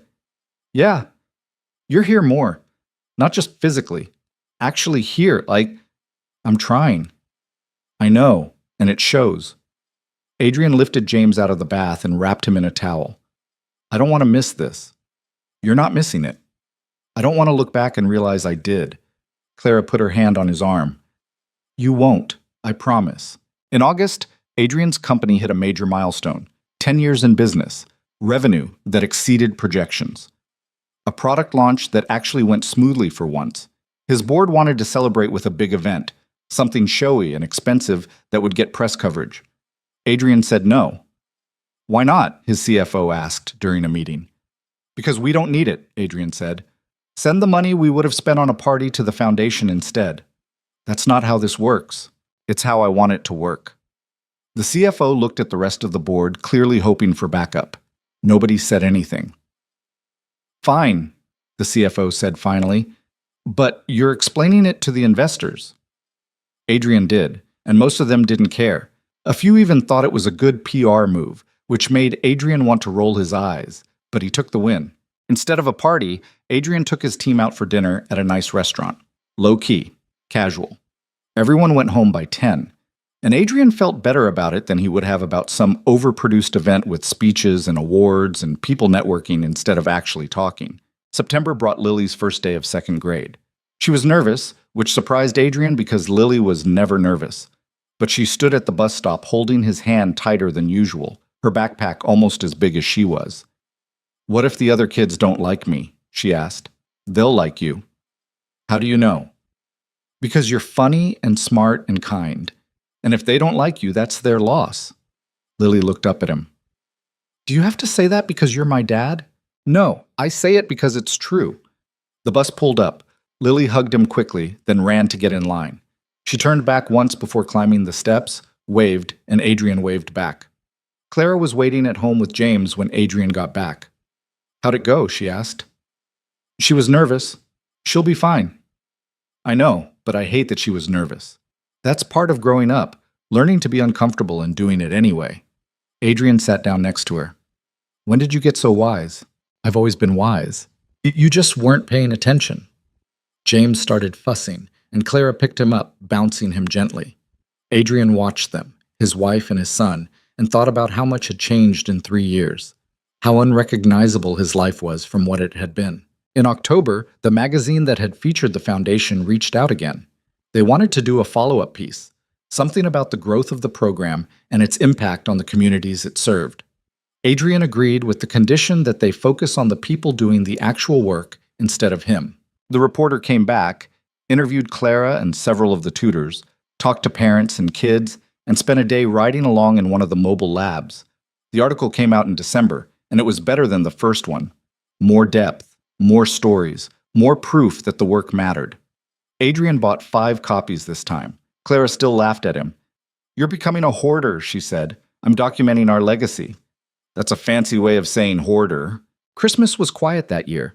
Just immediate family.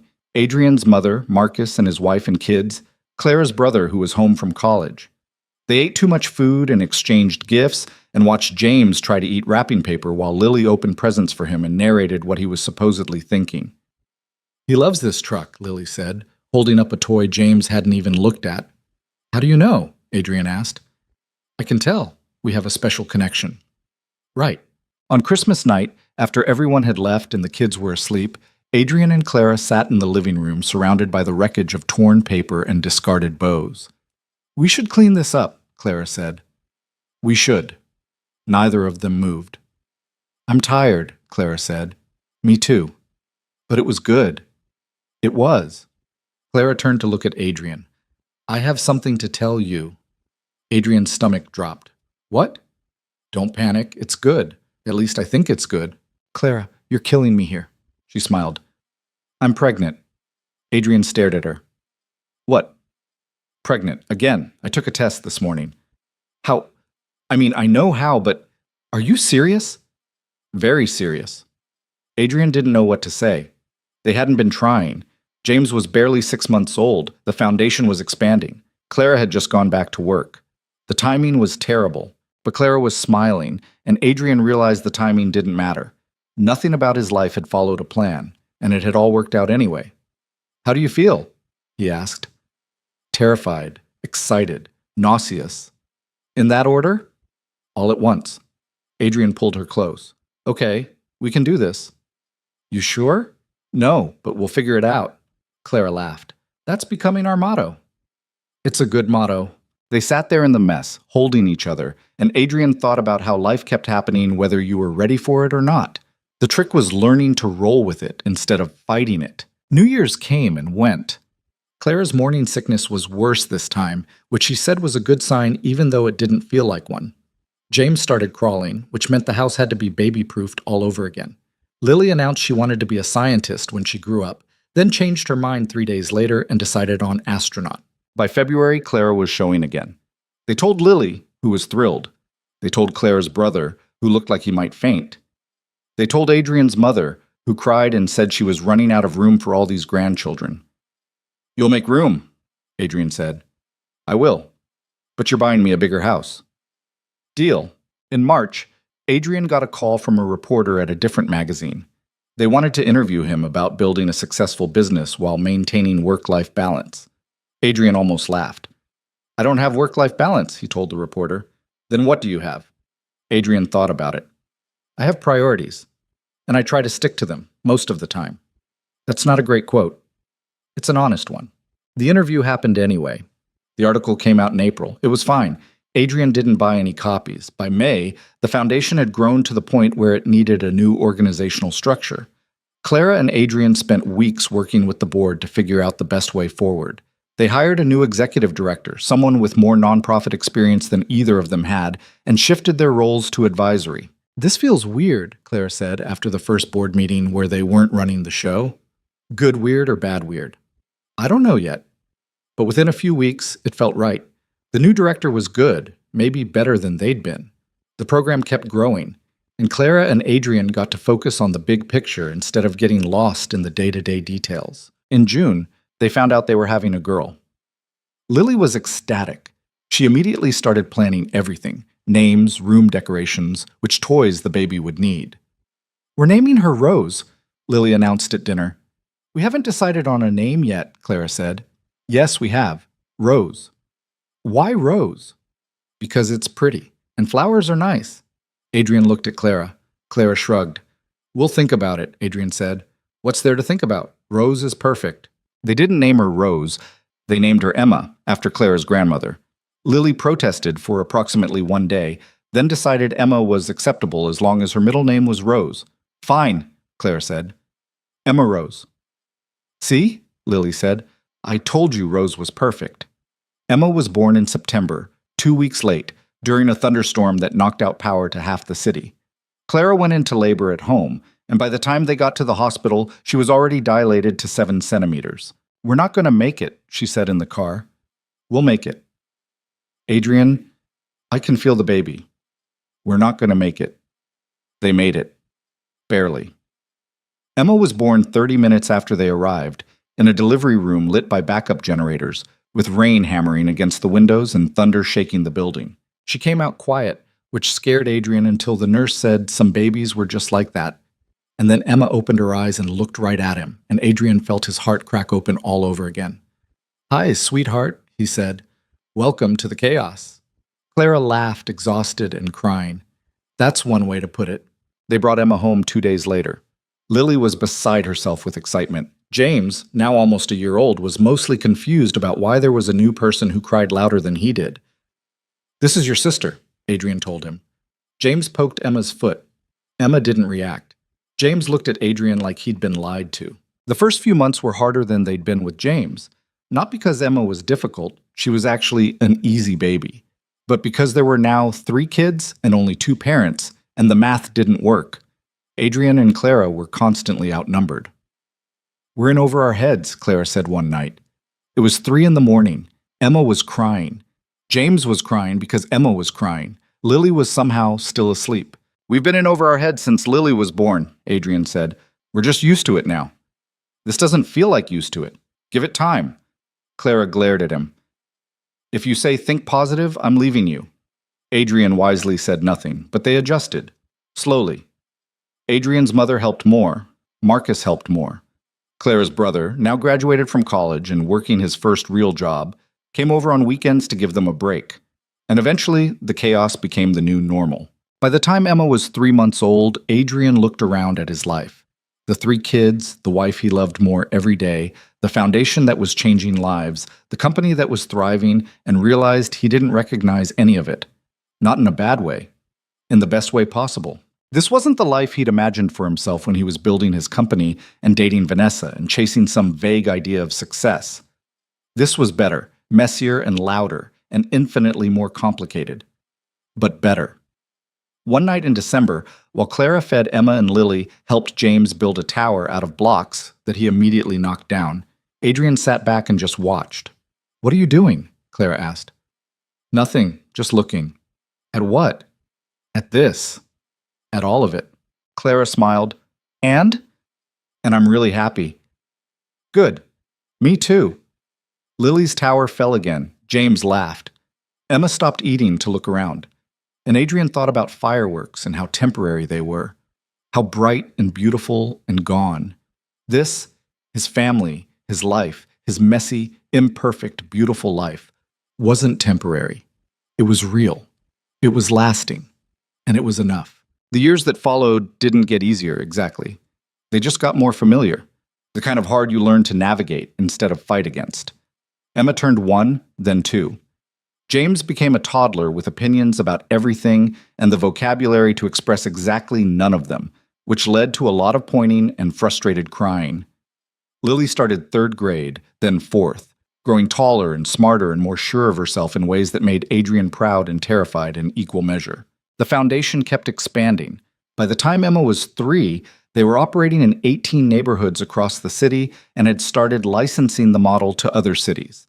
Clara cut back to consulting part-time, mostly because 3 kids under 7 was a full-time job on its own, but she stayed involved in the big decisions, the strategic planning, the parts that mattered most. Adrian's company went through a rough patch in year 12.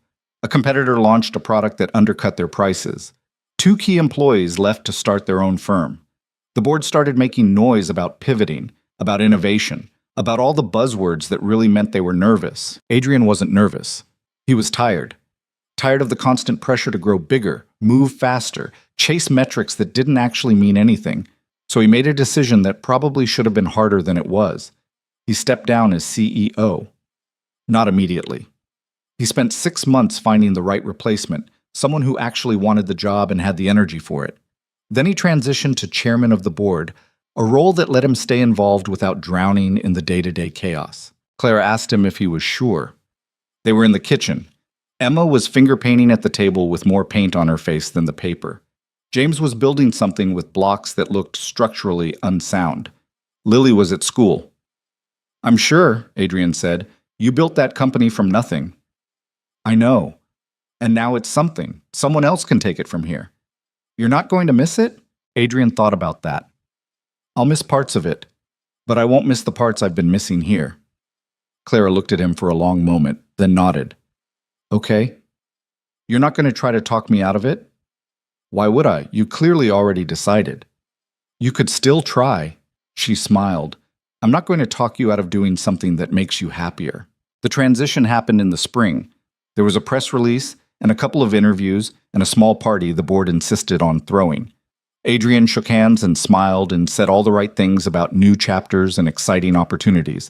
And then it was done, and he went home to his family, and that was that. The extra time changed things. Not dramatically. Adrian still worked, still consulted for the company, still attended board meetings. But he also coached Lily's soccer team that summer, even though he knew nothing about soccer and spent most practices Googling rules on his phone. He took James to the park 3 afternoons a week. He did bedtime with Emma every night, reading the same 5 books on rotation until he could recite them from memory. You're around a lot more, Lily said one day. They were in the car, driving home from soccer practice.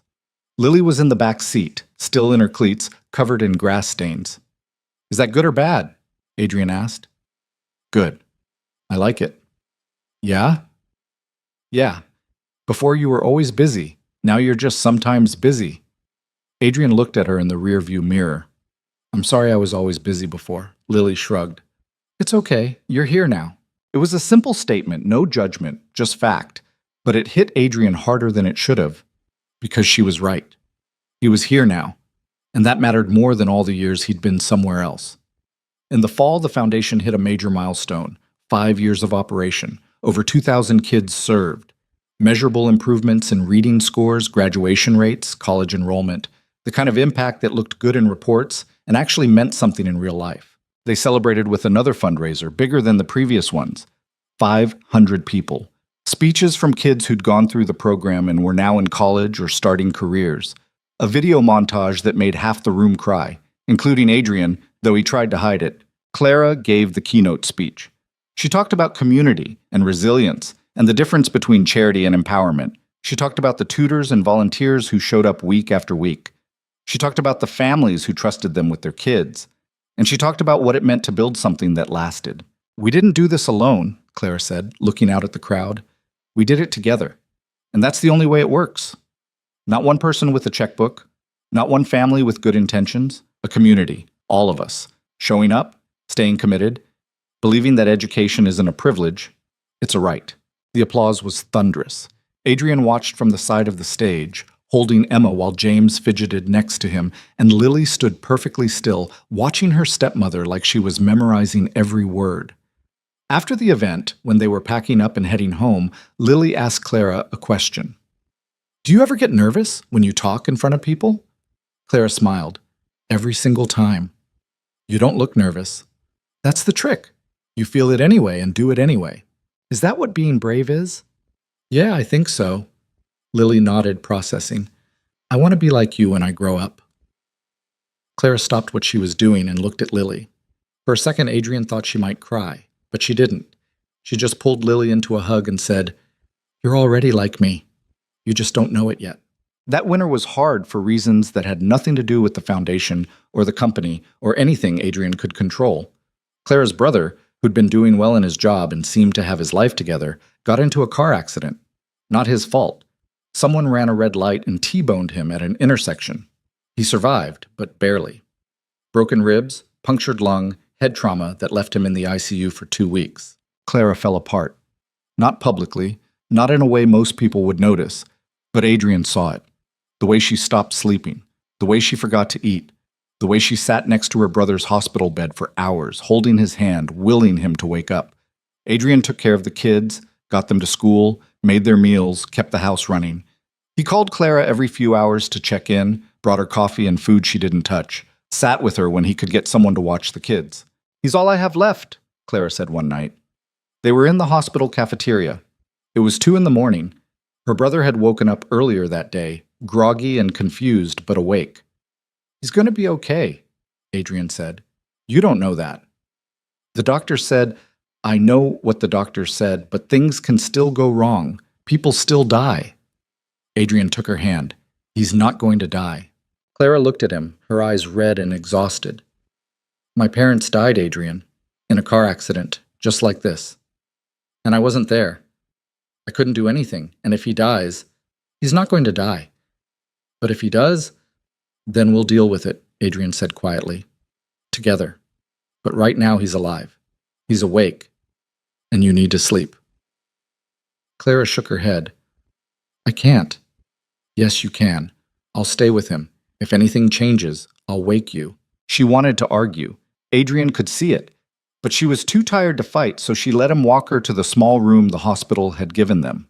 Let him tuck her into the uncomfortable chair that folded out into an even more uncomfortable bed, and let herself fall asleep. Adrian went back to his brother-in-law's room and sat in the chair Clara had been occupying for days. The monitors beeped steadily. The IV dripped.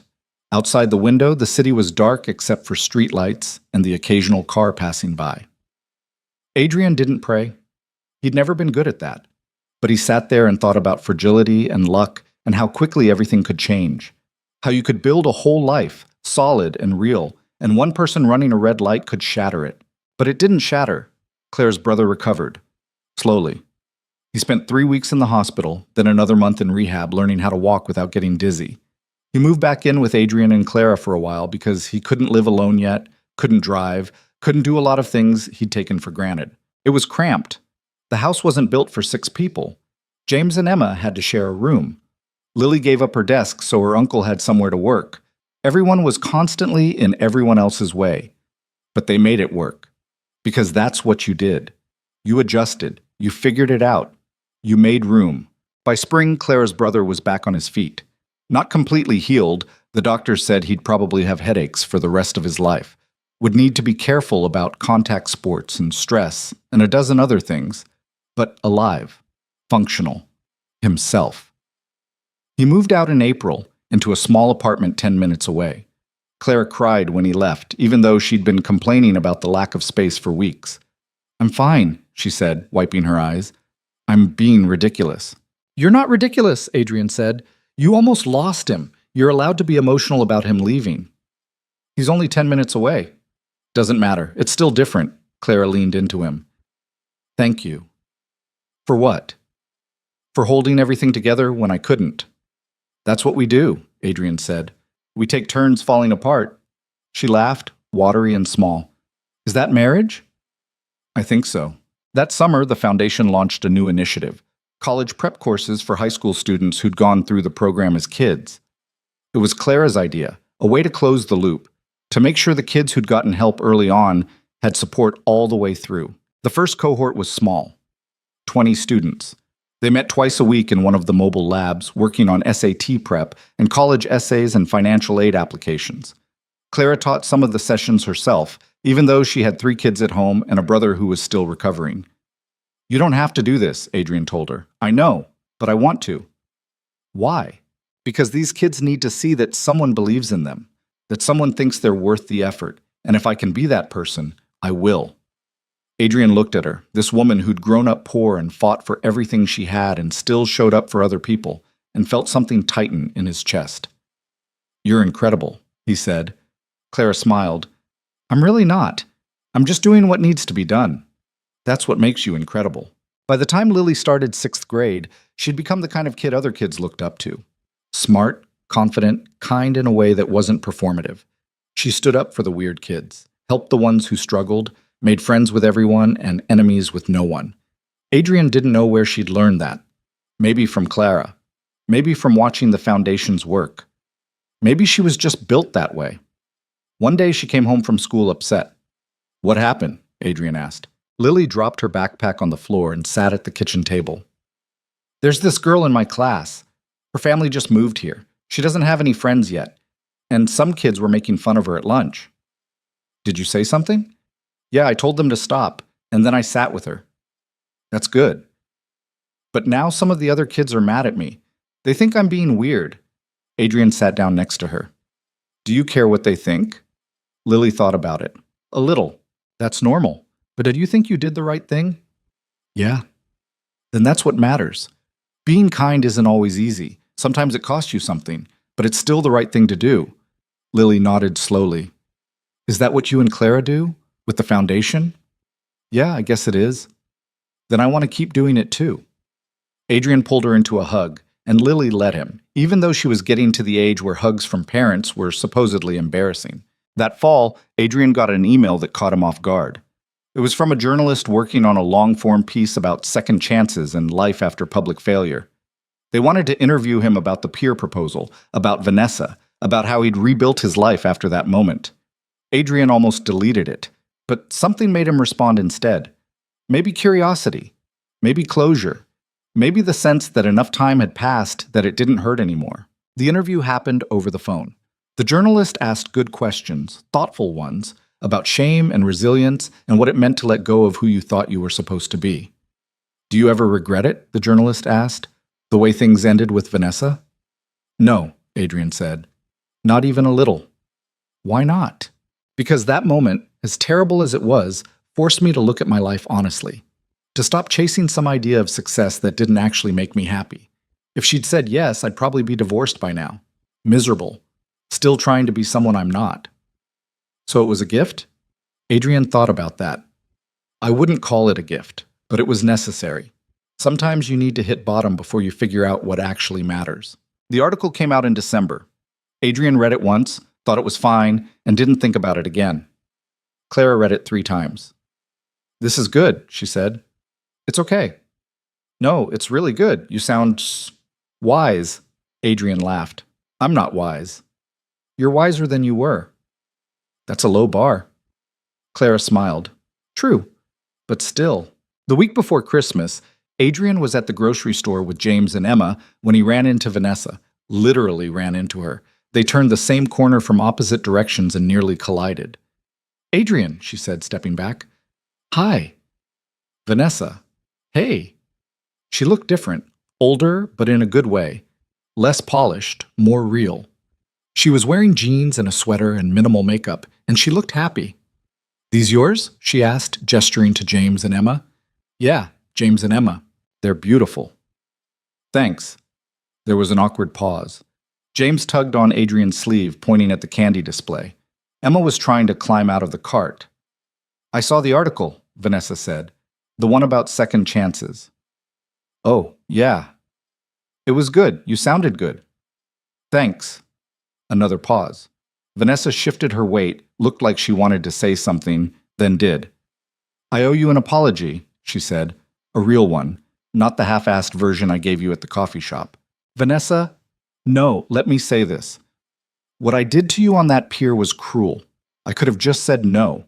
I could have been kind about it, but I wasn't. I humiliated you in front of everyone because I was scared and selfish, and I took it out on you. And I'm sorry. I'm really, truly sorry." Adrian looked at her, saw the sincerity in her face, the regret. "I forgive you," he said. Vanessa blinked. "Just like that? Just like that. You apologized 3 years ago. I forgave you then. I just didn't say it out loud." "Why not?" "Because I didn't think you needed to hear it. But maybe you did." Vanessa smiled, small and genuine. "Thank you." "You're welcome." Emma started to fuss. James was still pointing at the candy. Adrian needed to finish shopping and get home before the kids melted down completely. "I should go," he said. "Yeah, me too." Vanessa hesitated, then added, "For what it's worth, I'm happy for you. You got everything you wanted. So did you, it looks like." "I'm working on it. I got engaged last month. Congratulations." "Thanks. He's good, patient. Doesn't mind that I'm a mess." Adrian smiled. "That's all you can ask for." They said goodbye, and Adrian continued shopping, and when he got to the checkout line, he realized he wasn't thinking about Vanessa at all. He was thinking about what to make for dinner and whether Clara needed him to pick anything else up, and if they had enough wrapping paper for all the presents they'd bought. Ordinary thoughts. Unremarkable. Perfect. Christmas that year was loud and chaotic, and exactly what Adrian had learned to love. The kids woke up too early. The presents were opened in a frenzy. Lily got a new bike. James got a train set. Emma got approximately 17 stuffed animals because everyone who bought her a gift apparently had the same idea. Clara's brother came over for breakfast. Adrian's mother came for dinner. Marcus and his family stopped by in the afternoon. The house was full of people and noise and laughter, and at one point Adrian stood in the kitchen watching it all and felt Clara come up next to him. "You okay?" she asked. "Yeah, just taking it in." "It's a lot." "It's perfect." Clara slipped her hand into his. "I love you." I love you too, eh? They stood there for a moment, just the two of them in the middle of the chaos, and Adrian thought about everything that had led to this moment. The failures and the false starts, the humiliation and the healing, the slow, hard work of building something real. That night, after the guests had left and the kids were in bed, Adrian and Clara sat on the couch with the lights from the Christmas tree casting soft shadows across the room. "Did you see the forecast?" Clara asked. "No. Why?" "Fireworks tonight. Some neighborhood display." Adrian listened. Sure enough, he could hear the faint pops and whistles in the distance. "You want to watch?" Clara asked. Adrian thought about it. Thought about the pier and the proposal and the way those fireworks had lit up the sky while his life fell apart. Thought about how much he'd changed since then. How much everything had changed. "No," he said. "I'm good right here." Clara smiled and leaned her head on his shoulder. Outside, the fireworks continued, bright and loud and temporary. But inside, in the warm glow of the living room, surrounded by the quiet evidence of the life they'd built together, Adrian felt something that would last long after the fireworks faded. He felt at peace. The years kept moving after that.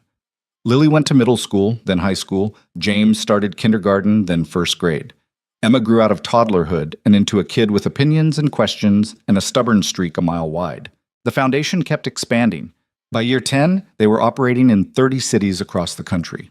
Clara wrote a book about educational equity that became required reading in graduate programs. Adrian stayed on the board but stepped back from day-to-day operations, letting the next generation of leaders take over. His company was eventually acquired by a larger firm.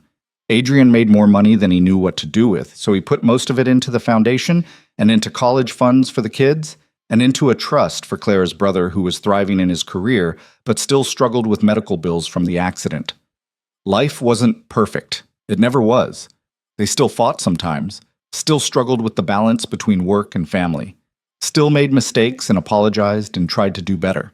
But they showed up every day for each other, for the kids, for the work that mattered, and that, Adrian learned, was enough. One night, years later, Lily was in college, James was in middle school, Emma was in elementary school, Adrian and Clara were sitting on the same back porch where they'd sat so many times before. "You ever think about how different things could have been?" Clara asked. "Sometimes." "What do you think about?" Adrian considered. "I think about how close I came to settling for the wrong life. How easy it would have been to keep chasing things that looked good but felt empty." "You think you would have been happy? With Vanessa?" "No. I think I would have been successful and miserable. Which is maybe worse than just being miserable." Clara was quiet for a moment. I'm glad she said no. "Me too. Not because I got you. I mean, that's part of it. But because you deserved better than someone who would laugh at you for wanting a family. We both deserve better than the lives we were settling for." Clara smiled. "Look at us, getting all philosophical. We're old. We're allowed." "We're not old." "Speak for yourself." She elbowed him, and they both laughed, and somewhere in the distance, Adrian heard fireworks, some holiday or celebration he'd lost track of. He didn't get up to look. Didn't need to. He'd learned a long time ago that the best things in life weren't the ones that burned bright and disappeared. They were the ones that built slowly, steadily, over years and years of showing up. The fireworks faded, the night grew quiet, and Adrian sat there with his wife in the house they'd made a home, surrounded by the life they'd built together, and felt a contentment so deep it didn't need words. This was what he'd been looking for all along. Not excitement, not performance, not the rush of something new. Just this. The ordinary magic of loving someone who loved him back, of raising kids who were turning into good humans, of doing work that mattered. Just this. And it was more than enough. It was everything.